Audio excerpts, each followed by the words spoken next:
Hey everyone, welcome back to the channel. So behind me I got a 2011 Subaru Forester with a 2.5 liter non-turbo engine, and today I'm going to show everyone how to replace your coil pack to fire all your cylinders. Now before we go ahead and begin, if you haven't subscribed to the channel, hit the subscribe button down below. Definitely smash that like button because it helps the channel out. And with that said, let's go ahead and get started on today's video. So we are looking at our engine bay. Now for a lot of you that aren't familiar, our coil pack lives right here on the intake. And it's facing towards the firewall, and the bolts go in facing towards the front of the car. In order to gain access to it, we're going to have to remove this intake. It's just going to make life a little bit easier. And the first step in order to do that is you're going to start taking off these two 10mm bolts, followed up with your hose clamps here for our intake. It's going to be pretty straightforward. I'll show everyone here. But where I like to begin, and I already did this, I took a marking pen and I marked the wires for my two forward-facing cylinders just so I know the orientation of where the wires go. Now I know these forward-facing ones always go towards the top and the rear cylinders are towards the bottom. I'm pretty familiar with them. Technically I don't need to mark them, but I just did it for the sake of the video so you guys are familiar with it. So if you're not too, I guess you can say, up to date on how the firing order on this engine works, mark your wires, take a pen, Sharpie, whatever you got, put like a 1, 2, and a 3, and mark them in correspondence where they go on the coil pack, or take pictures. It'll definitely be a good thing. So where I'm going to begin on this one is I'm going to go ahead and take my 8mm and remove my hose clamp for our intake over there. And then we're going to take a 10mm here, if I can find my gun, and we're going to remove the 10mm bolts holding our intake in.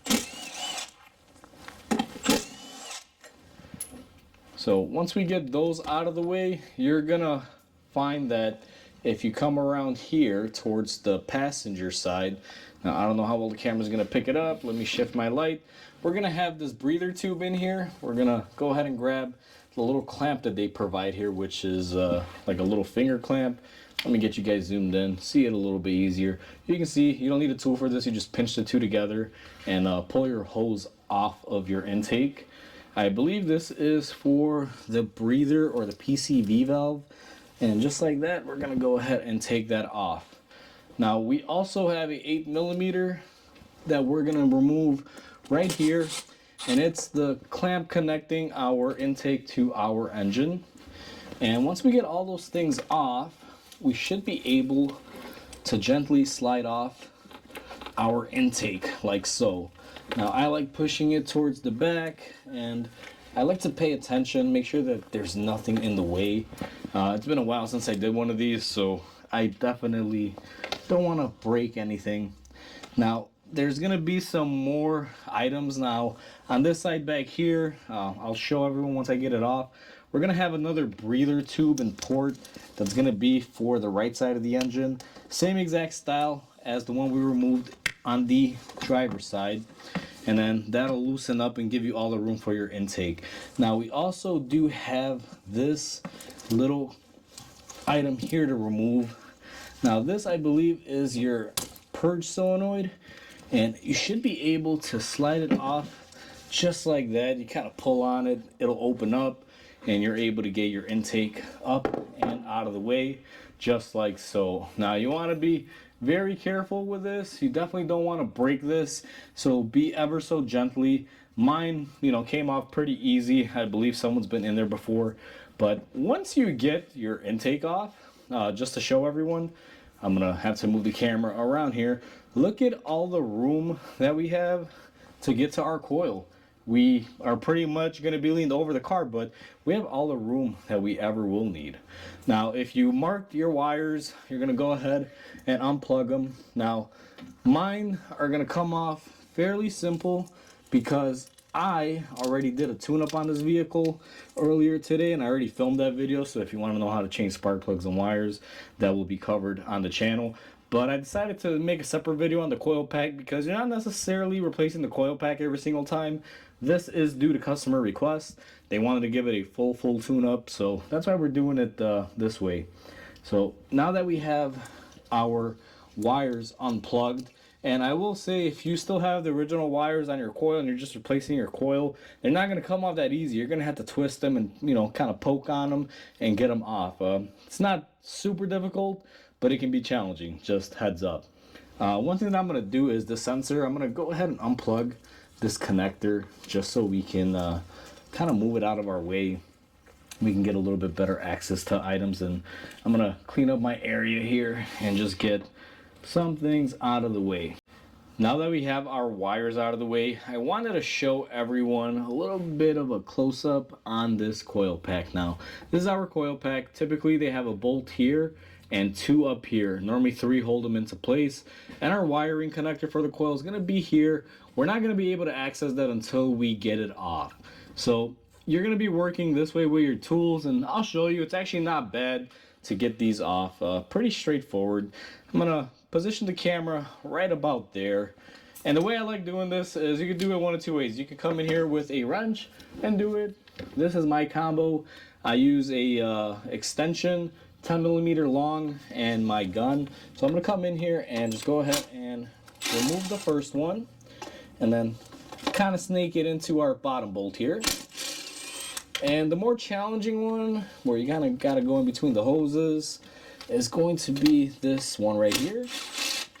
But once you get that one off, you guys can pretty much see that the coil wants to fall out of place. Now, to remove our coil fully, now that we've unbolted it, you guys will see I have it laying on its back. So it's positioned right here. I just kind of did one of those. And here's our connector. You're going to want to push that connector tab and go ahead and take it off. Now, I'm not going to be able to do this one-handed, and I can't hold the camera because, you know, I only have 2 hands and I need them for this. So the way I do this is I'm going to come in here, push on that tab. You'll hear audible click sometimes like that one, and then you're able to remove your coil pack just like so. Now, one thing to keep in mind is these bolts will not fall off. Depending on if it's original or not, they're usually encapsulated, so you can't really drop them, just as a heads up. So now we got our new coil. It is sitting right here, nice and pretty. This one comes with the hardware and everything. This is pretty close to being an original coil here. So we're gonna go ahead and take it and plug it back in. Make sure it snaps in and you hear an audible click. So let's see if we can get it out of this one. Just like that. I don't know if you guys heard it, but it went click. And what I like to do is tug on the connector. Make sure that it's good. And you're going to want to hold it into place as you start threading in your bolts by hand. Now, it doesn't take too much to get them threaded, but key takeaway is start these off by hand. Do not take your impact gun and go to town, because if you do that, guess what? You're going to wind up stripping your intake manifold, and that's not going to be a good day for you. So I'm going to go ahead and take my gun now that I hand threaded them. I'm going to go ahead and tighten this up, and gentle with it. Don't get crazy. She only needs a little bit. I just basically snug them up. I'm not really going to impact them on using the gun. I just use the gun to drive them in all the way. And then once they're in all the way, I'm going to take my long XL wrench and just make sure that my bolts are snug, just like so. Remember, if it's tight and then it becomes loose, you screwed up. So don't over tighten it. These don't need that much. Now that we have this all done, it's going to be as simple as just getting your wiring back in. Now that you have your coil installed, what you're going to want to do is go ahead and put your wiring in. Now, just to give everyone a quick tip about the way the ignition systems work on these, typically the farthermost back cylinder on, let's say, the right side is going to be the bottom port on the coil pack. So you're going to take your spark plug wire. Now, this one is my rearmost cylinder. I'm going to go ahead and plug it in there. And then my forward cylinder is going to be this top one right here. And that's how it generally works. It's the same thing for the driver's side here. One note that I will say is when your coil is out before you, let's say screw it into the intake, it's probably easier to install the driver's side wiring in there because you'll have access to push them in. Otherwise, you can see here it's kind of tight. So what you're going to want to do is reach around kind of like this and move around in there, but you will be able to get them into place. So now that we have our wiring and everything into place, it is time to install our intake manifold. Now that we have our wiring and everything into place here, so let me just move this wire down here, make it look a little pretty. It is time to install our intake again. So it's going to be pretty straightforward. Now, when I took off the intake, I promised I'd show you guys something that I didn't make do on my promise. So I figure I'll show you now. So this is the right side of my air box. It's going to sit like this all the way in the back. You're gonna see you have this port, and that's gonna go to this vacuum tube right here. It's for the PCV system. If you look at the back of the box, you will see that you have one here and one here. That's what you gotta unplug to be able to get it out all the way. And then we also have our little sensor that goes here, and then we also have the rest of the connections. So be mindful of that when you're reinstalling it. Now what I always like to do is I'm going to take my airbox, and to reinstall it I like to use a little bit of silicone spray, especially here on this boot, because sometimes they do not want to go into place. And it's pretty straightforward. You're just going to make sure everything is where it should be. Now we move this out of the way and that. So we're just going to take our intake and just slide it in like so. I'm going to take my little sensor here, make sure we plug that in and it's in place. And then what we're gonna do is go ahead and hook up our connector to it. Now I'm gonna reach around back here, and you guys probably won't be able to see it just like last time, but we're going to install our hose for our PCV system for the right side valve cover. And then on this side, we are going to install the left side one, the easier one to say the least. Now as you push these in, you're going to have to pinch with your other hand that little connector. And then what we're going to do is hook up our air box to our intake and everything. And we are pretty much there. So what I'm going to do, or where I like to start off with, is we're going to hold that into place, tighten it up a little bit, and then we're going to also push on our intake. Go ahead and tighten this up here. Now these clamps move on you, and you can position it before you tighten it.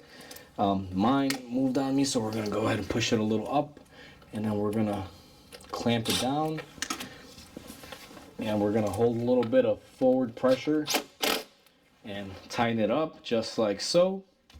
Now that we have that done, I'm going to take my two 10mm bolts, and we are just going to put them into place just like so. Make sure you hand thread them in there.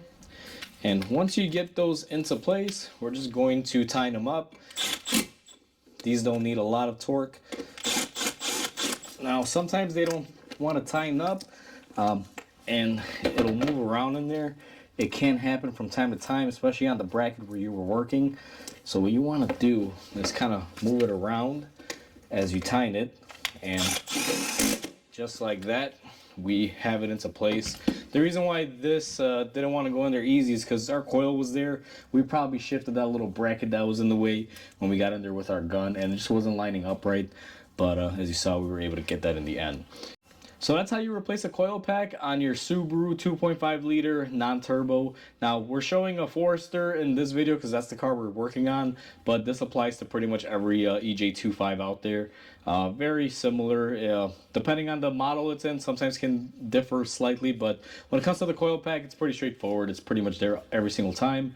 Not a whole lot difference, but the key takeaway on this is just being careful with your coil pack and your intake. Basically, don't break any plastic or any of those tubes, especially that sensor. That's things to be mindful of. And when it comes to the coil pack, it's just a matter of not breaking it when you tighten it. Remember, just snug it up. You don't have to go crazy. Not really a specific torque that I look up. I just go nice and hand tight.